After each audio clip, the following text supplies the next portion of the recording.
asalaamaaleykum mbokk internet yi Senfootball TV nuyu naa leen bu baax jeex leen di am mbégte saa su ne defal leen vidéo comme ni ngeen gisee xibaar dama koy dooree si jëwriñ El Hadj Malick Diouf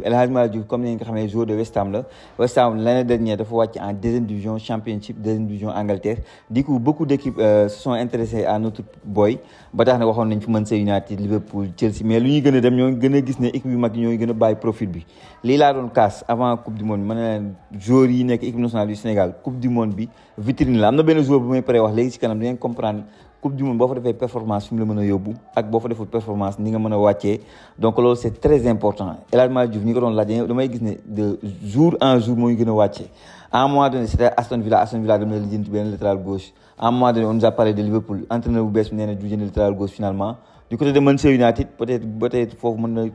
nañ ko laaj ba tey sottiwul finalement kii fi def offre bu concret boo xamante ne gars yi mën nañ si wax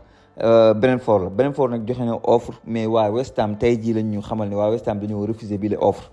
man li ma gisoon Aston Villa bëggoon naa ko bu amee benn Manchester United am bëgg naa ko mais surtout Chelsea ñoom ñoo jaay Cucurella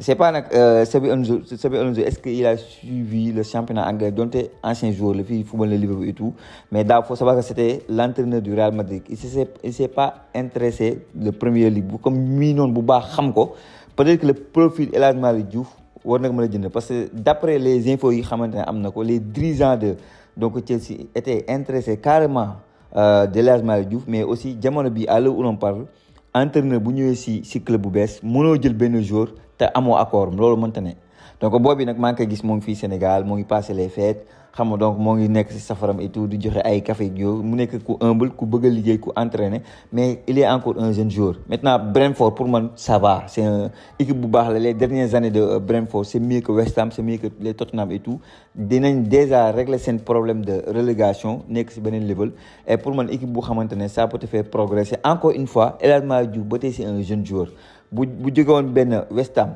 jouer en Premier League benn Brentford progression la loo si mën a dégg parce que Championship ak Premier League c'est pas la même catégorie et boo tojee lii di donc Brentford tu peux t'appuyer sur say qualité li nga fa jot a def équipe yu mag yi mën nañu ñëw andi la donc gars yi bu ñu jógee foofu dañuy wax si Diomande bi xamante ne mercato bi instant yi mu ngi koy yëngal bu baax a baax.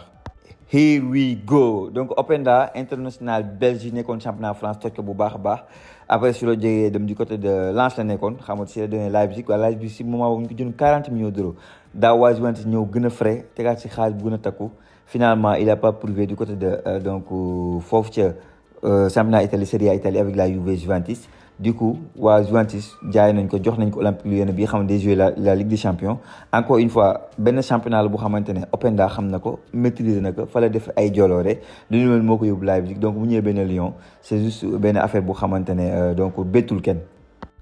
Arsenal pare na pour jënd kii di Vinicius et Vinicius selon taskatu xibaar yi ne dirait même pas non quoi et c'est en bonne voie faut savoir que waa Real Madrid bu ñu jaayul ren ji Vinicius maanaam bu prolongé wul déwén gratuitement lay demee club bu ko neex du coup Real dafa nekk si benn mbir entre dama ko war a prolonger te prolonger day fekk nga jox ko salaire bu rëy parce que Vinicius va regarder le salaire de Bellingham va regarder le salaire de Mbappé il faut que nga jox ko salaire boobu. parce que boo ko fayul ça voilà du la prolonger bu la prolonger dina la tëgal 1 an déwén gratuit 0 franc donc da ngay 0 euro plutôt wala da ngay obligé ren ji nga ne xaama jaay ko léegi jaay boobu nag selon taskatu xibaar yi Mourinho a clairement dit non il veut voir Vinicius mu toog Real Madrid bëggul benn yoon mu dem Arsenal ne bëgg na profiter si mbir mi pour jël donc kii di Vinicius et Vinicius on da koy vendre comme quoi ñun ñoo jël daaw Premier League ñun on est finaliste de la dernière Ligue des Champions tiré bi la ñu gagné on est Arsenal on a de très bons joueurs on va acheter benn Alvarez Mourinho nag loolu la xam moo tax instant il fait le tout wax dirigeant yu Real Madrid nañu prolonger kii di Vinicius donc Perez actuellement bu bëggee prolonger kii di Vinicius Junior il faut que mu teg xaalis bi weex tal parce que tey Vinicius mënatul nangu benn Bellingham wala benn Mbappé surtout Mbappé di ko après salaire parce que faut se rappeler que avant que Mbappé di ñëw Real Madrid Vinicius on parlait de lui comme Ballon d'Or on parlait de lui comme leader de l'attaque du Real Madrid Mbappé ñëw jël lépp mooy tiré penalty yi moo dugal bii yu bëri yi moo def lépp donc du coup benn Vinicius Junior il s'est dit que bu wonee benn Arsenal je n'ai plus rien à prouver au Real Madrid gagné naa fa Ligue des Champions jël naa fa benn Liga lan laa fa mën a prouver lu ma fa deful Ballon d'Or laa waroon jël ay détails moo tax ma ñàkk ko donc naa dem benn Arsenal donc voilà Mourinho nag instant dugg na si dossier bi wax nag dirigeant Real Madrid et kii di dirigeant Real Madrid on passe à Perez donc waa Real pare gu ñu de dañuy demaat si keneen Diomande beneen xëcc ko bu am yeneen koy gisal bu baax a baax seen bopp Luis Enrique ak José Mourinho ñuy téye Diomandé ku nekk di ko téye parce que li leen bëgg a expliquer fii mooy Paris Saint-Germain dafa bëggoon la booy waxoon ak moom ba amoon ak accord ci coupe du monde yeneen koy fàtte ko avant le match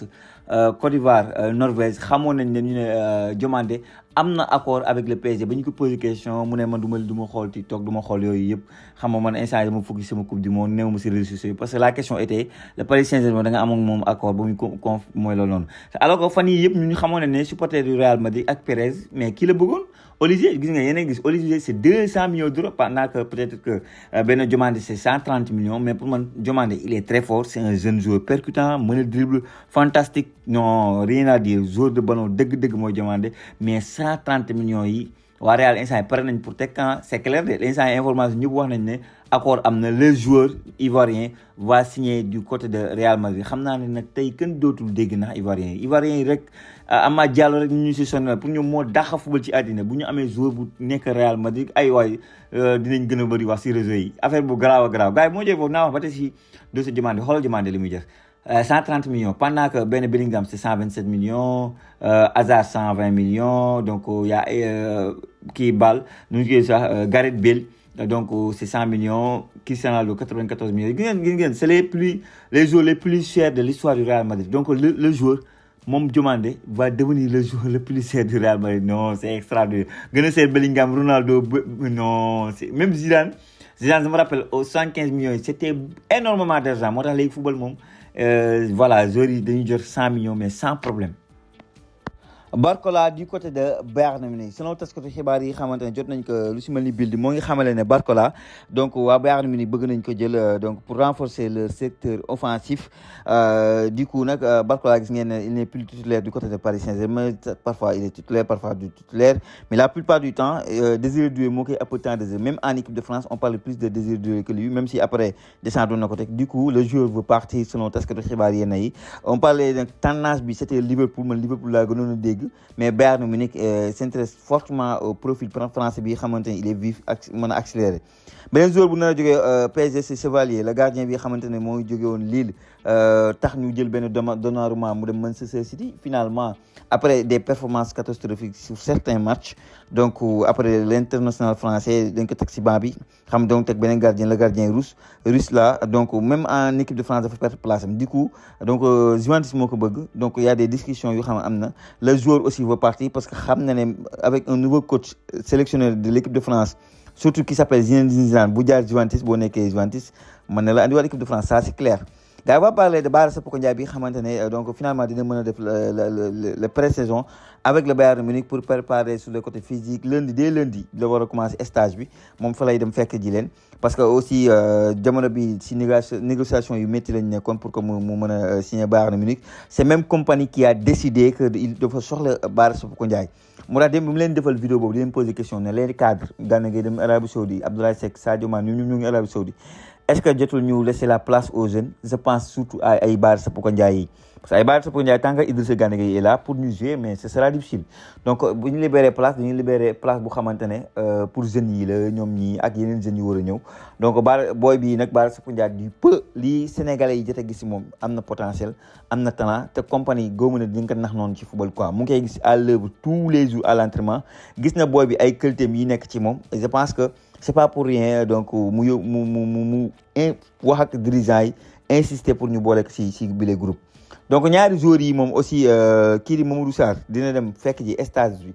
fekk ne stage bi fële sa Chelsea commencé mais Nicolas Jackson est absent ça montre que Jackson est-ce que nekkul du jël yoonu dem du côté de Aston Villa je pense que Jackson Aston Villa la jëm de mbir mi ni mu nekkee nii man liy daloon sama xel mooy entraîneur am ni mu waxee ne man j'ai hâte de travailler avec Jackson moo tax ma ne Jackson moom quoi qu'il arrive donc il va jouer du côté de Chelsea loolu y a pas de souci mais ni ma gisee mbir mi nii ak Aston Villa ni mu nekkee di insister le tout pour am Nicolas Jackson dem nañ boo valoriser que à 75 millions waa Chelsea loolu lañ ko bëgg a jaay à voir waa Aston Villa est-ce qu'ils vont mettre cet argent là Jackson peut se dire que man moo demee benn Aston Villa je vais disputer la Ligue des Champions Chelsea di y a déjà João Pedro am naa entraîneur bu am ci man confiance parce que joueur quand wax la day entraîneur bu mu am confiance la war a wër parce que ki am ci yow confiance kooku lay teg kooku moo lay mën a baal leen li kooku moo xam ci yow sa talent ba pare le meilleure version de Nicolas Jackson ñoo ngi ko am avec Villarreal avec Unai Emery man mii di wax ak yéen interview naa ko mais li ma waxoon keroog si Villarreal dama waaw dana ma man franchement dama doon prendre plaisir carrément à côté de Unai Emery. C'est un grand coach ma xam ne kii Unai Emery bàyyi na ko benn xam nga benn empreinte ci moom quoi lu xamante ne à chaque fois fu mu toog rek dina kooku ndaanal la en tout cas Nicolas Jackson daal ñi ma gisee mbir mi ni muy doxalee nii moo ngi si yoonu dem du côté de Aston Villa. Concernant Mamadou Sarr comme ni ma ko waxee woon am na stage parce que y aura de la concurrence à savoir les Collins avec tous ces joueurs Fofana barki démb jaay jënd nañu beneen défenseur donc y a concurrence bu tar moo nekk Chelsea mais à lui de cravacher ku bëgg dara moom foog nga def dara quoi.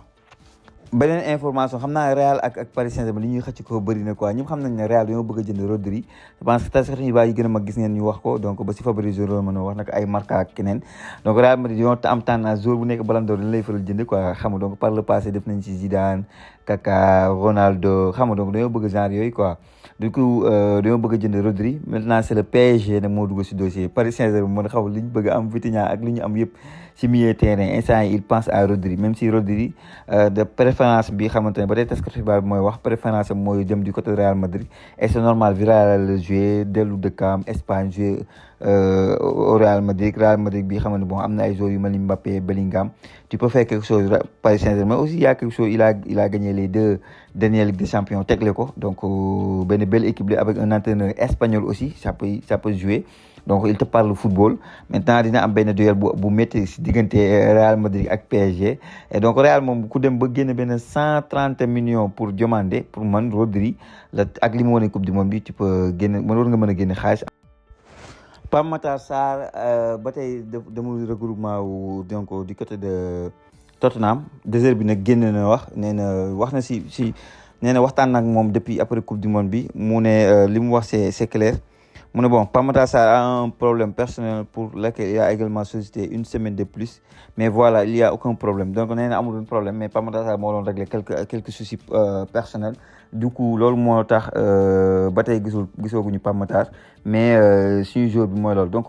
alors que sa coupe du monde est terminée depuis 3 semaines Pape Matar Sarr n'a pas encore fait son retour à Tottenham. En conférence de presse ce samedi l'entraîneur des Spurs a donné des nouvelles